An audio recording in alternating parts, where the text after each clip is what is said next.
So here I am, I'm getting set up to do the flammability test. And I've noticed that their switch box enclosure has got a big gap down here. This would allow oxygen in here. So the flammability barrier already, regardless of whether it burns or not, it's gonna let oxygen in there and enhance a fire's ability to burn. So here we go. We got our torch.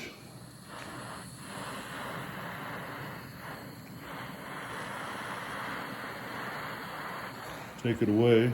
It did go out. Light it again. And now it's on fire.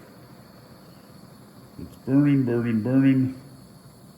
Flammability test, I can tell you already this has failed. Now let's watch when the plastic drips of fire start to drip off of it, because that's the part. This CE bark is so counterfeit, it's ridiculous. But the good news is these things don't last long enough. They'll probably break before your house burns down.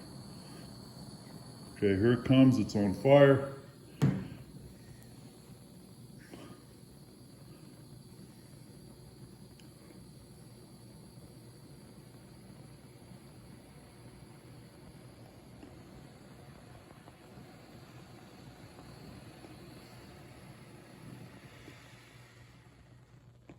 I'm waiting for them to drip. Here comes one, here they go. Balls of fire. That was one.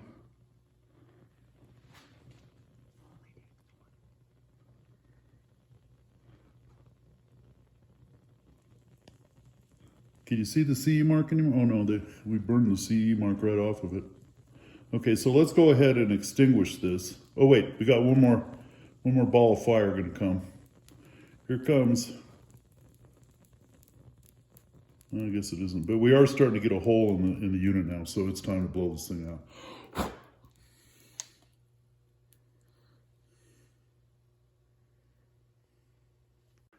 So clearly, this motor would not pass CSA UL, ETL, CE because of the flammable box, among other things.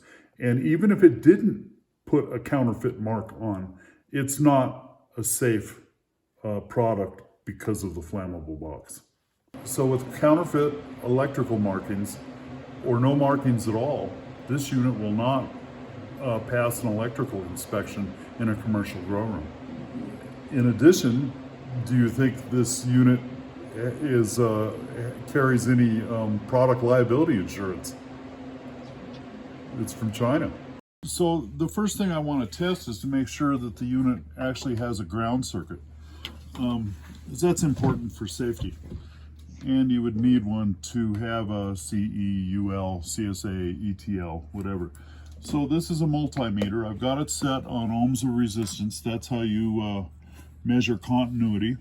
And if you look at the meter here, when I put the two leads together, it's got 0 ohms resistance, meaning that there's a path for current to flow through the wires. So I'm going to put one side of the continuity tester on the ground of the plug, and this should be grounded to the body of the light mover itself. And then I'm going to put the other side, and I'm touching different places, and you can see that on the meter, this is a dead end. There's no continuity to ground. I'm going to check continuity in the cord. This is the ground. Everybody knows that. The ground is the big round one. And then this is the other end of the plug here that plugs into the circuit board like so. Green represents ground. We're going to check for continuity on the ground circuit or on the ground wire in the cord. And if you look at the meter, well, I need to get a good connection there. If you look at the meter, we've got 0, meaning that there's a closed circuit and current can travel on the green wire via the big round one in the middle of the cord. So the next thing I did was we've eliminated the cord. We know that the unit has no ground, or it's not grounded to the frame of the unit for safety. This would keep you from getting electrocuted if there was a short inside of here. The energy, the electrical energy, can then travel back down the ground circuit and into the wall of your outlet, and quite literally to ground. We're going to take a look at the circuit board. It's the center pin is where the green wire goes. On the other side, it's the center one here. And then with a printed circuit board, if you put a flashlight behind it, you can see tracers that where the things are, or where the power's going. So that you can see over here on the right side, there's the tracer for the power on one side. The tracer for the other one is right here up in the top, and it goes straight to these two little guys here. The thing that's interesting, or fraudulent I should say, is that there's no tracer going from the ground circuit anywhere in this board. This when we build our units, that middle one doesn't either, or the ground circuit doesn't even go to the board. It goes directly to the frame of the unit, and it's attached to the frame of the unit for safety. Okay, so to sum it up, let's go over all the stuff that we found. Number one, we started with, they put a CE mark on this unit and on their packaging box, and we don't see a CE mark or any kind of electrical certification on the motor, and as well as on the circuit board. We don't see any electrical certifications on their circuit board as well. A big one that we found yesterday, right before we did the flammability test, is the giant air gap in the bottom of the box. That will not only is it not sealed completely from the environment, but it would, in the case of a fire, it's allowing oxygen to go in there and accelerate the fire. We've got exposed wires going into the motor. I know from experience that wouldn't fly with the CSA or the EU, or excuse me, CSA UL, ETL, all the electrical certification companies.